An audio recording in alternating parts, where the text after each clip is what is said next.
literally, and I mean literally hundreds and hundreds of notes and people that have come by the office in the past month and a half or so to say thank you. And that meant a lot. You know, the kids that came in and said thank you, and the classes across the city that said thank you, because, you know, that's what it's all about. And I've said it many times, our walk through life is a short one. And if you can touch the lives of people that you'll never know again, then you've done your job well. You know, the library that we built, we built as a community, will be around for long after we're gone, and we'll touch people that we'll never know. You know, the new high school, and I consider it to be a new high school, a great elementary school, a veterans memorial that will remember all the veterans who served this community and will serve in the future. Many of the names will be on there that we'll never know. When I think of the athletic fields that we've built in this community.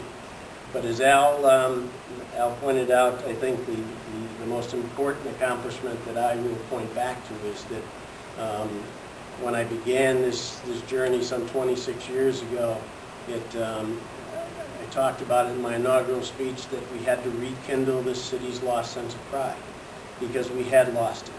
And people were embarrassed to say that they were from this community. And the only time that the Boston Globe or Chronicle or anybody else wanted to come to the city was to talk about our high rate of alcoholism or unemployment or the social ills that impact a community that's down on itself for so many reasons. So, you know, it has been a great ride.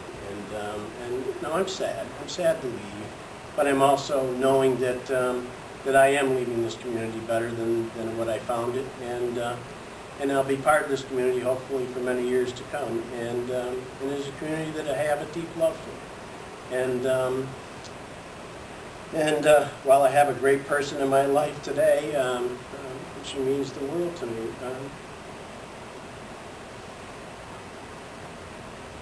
There were losses along the way.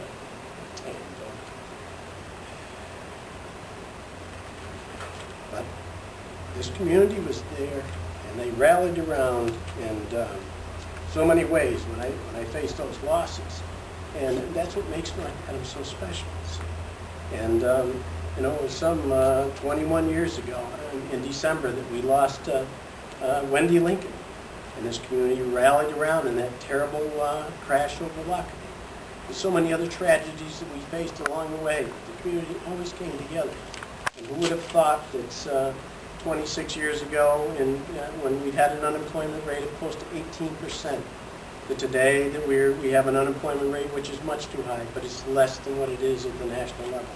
So we have made those improvements. And I sat with Joe Thompson yesterday in his office, and we looked out into the Mass MoCA complex in the courtyard, and I said, Joe, who would have thought it when we started this? You know, we look back, we would have never made that journey to build a museum of contemporary art that would forever change the image of this community, and most importantly, be the catalyst that has moved us forward. And we had more pigeons living there 20 years ago than we had people working.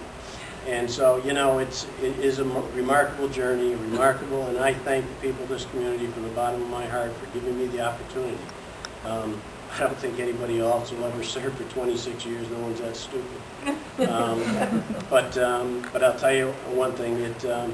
And 2 weeks ago, the Mayor's Association and the mayors honored me at a dinner in Boston, and they poked fun of me more so than anything else. And some of my quotes over the years that I had made about some of our governors and public officials, and one of them that I remind. And John Henning asked me after I came out of a meeting, who was the political reporter for WBZ-TV, he said, what did you think of Governor Romney's talk to the mayors? And I said, well, John, I says, it reminded me of a Texas steer. A point here, a point there, and a lot of bull in between. And lo and behold, it hit the headlines in the Globe. And you know, or when I sat with Thomas Finneran when he was Speaker of the House and said, Mr. Speaker, here's a copy of Profiles in Courage. I suggest you read it, and all the members of the House of Representatives read it, because of their failure to make decisions that had to be made, even though that they were not popular at that time. And you know, there was many more, but But I do thank this community for giving me the opportunity. I thank this council and past councils, because without a good working partnership, a lot of things wouldn't have happened.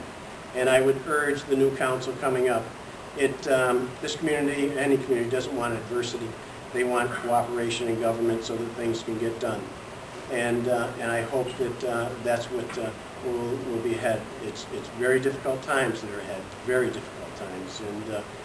But I'm sure that this community will be as resilient as it has always been in the past. And I wish you nothing but the best, and hope that this community will continue to grow and prosper for many years. And to all those people out there that have been so kind to me, and many that aren't here today, I thank you from the bottom of my heart.